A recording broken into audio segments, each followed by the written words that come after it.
Why is Iran such a target for the United States? Is it because of the oil? Is it because of the rare earths? Is it because of the Strait of Hormuz? Is it because Iran is supposedly creating a nuclear weapon? Why is Prime Minister Mark Carney flying all over Asia, making deals in India and in China and stating that there's a new world order? Why are we now seeing Prime Minister Keir Starmer from the UK, following in the footsteps of Mark Carney and also securing trade in China and other countries in Asia? You see, the rest of the world knows what's going on, but the Western media doesn't cover it the way they should to inform the public. Let me break it down to you. You see, the United States has been the king globally for decades. It's kept its crown through force, through economic war, controlling trade, sanctions. And if they can't control you through that, then they will attack you physically and take you up that way. You see, if you don't go along with the United States and fill their pockets first, you're taken out. And if you can think back to Saddam Hussein, Iraq was, you saw all on the media, oh, Iraq has weapons of mass destruction, or he's a horrible person. And so they justified the invasion of Iraq because of that. But it really wasn't because of that. And it was because of the oil, but more importantly, it was because Saddam Hussein was questioning the petrodollar,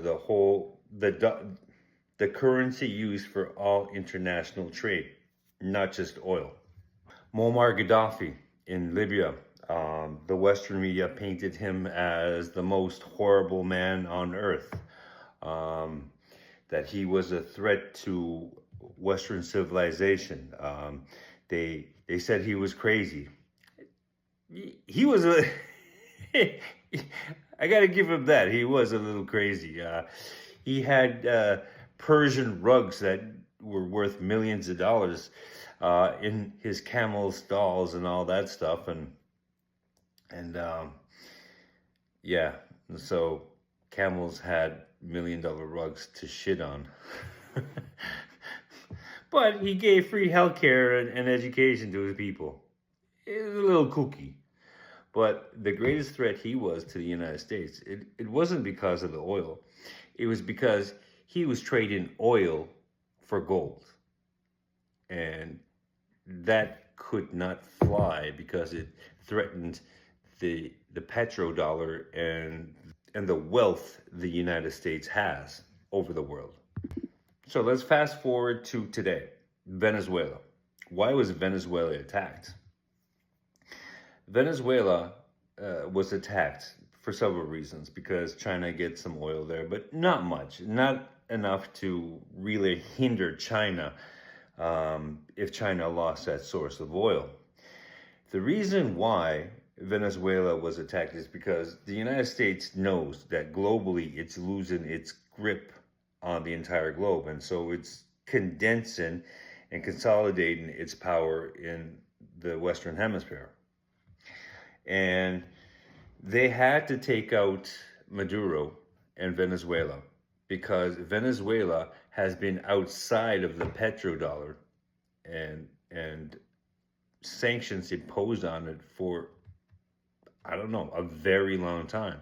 So they've managed to trade their oil in all other currencies, even going so far as sometimes trading oil for goods for their country. And that threatens the United States' wealth because they can't have another country trading in another currency besides the US dollar. So the interest in Iran is a little bit more complicated than just oil or the petrodollar. You see, Iran is the most strategic country in finance right now, or will be in finance in about 3 years. It controls the Strait of Hormuz. Yes, oil is the lifeblood of the whole entire global community. Um, it has rare earths, something that's needed in modern day society.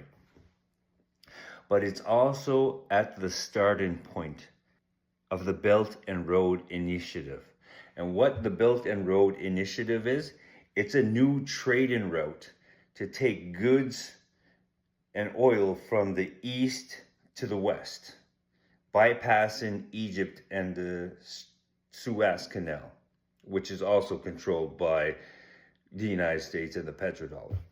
So the Belt and Road Initiative with India, with Russia, China, and Iran, they're going to be the new economic hubs of the global community because they're going to be able to ship and transport goods and oil through Europe 30% cheaper than by ship through the Suez Canal. And most of the shipping companies are owned by the United States also. So that's another thing. So it's essentially always been about money. It's always been about money for the United States. Money, power, and control. So the Belt and Road Initiative is set to be completed by 2028, completely cutting out the United States through control of trade, through control of sanctions.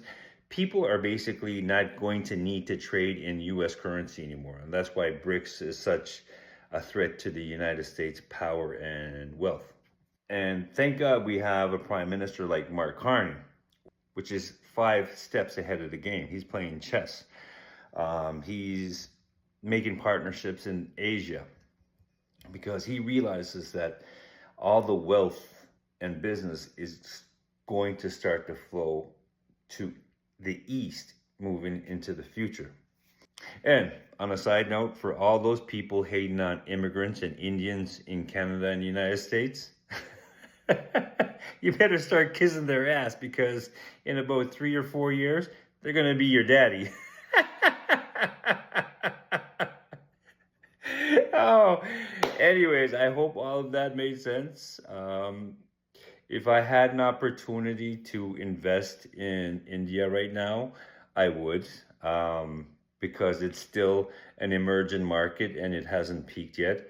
To invest in China, it's a lot too late. It's the markets there are fully developed, and there's not much room for growth to be made there. And this is why, for so long, I've been telling people to ditch the United States markets because there's no future in the United States markets. Economically, too, they're screwed. They've outspent their GDP for decades. They're on the verge of bankruptcy. And the reason why they've done that for so many years is because they've continued to swipe the credit card in order to build up their military capacity and their military industrial complex to force their will on the rest of the world. But now their ability to do that is not feasible and not sustainable.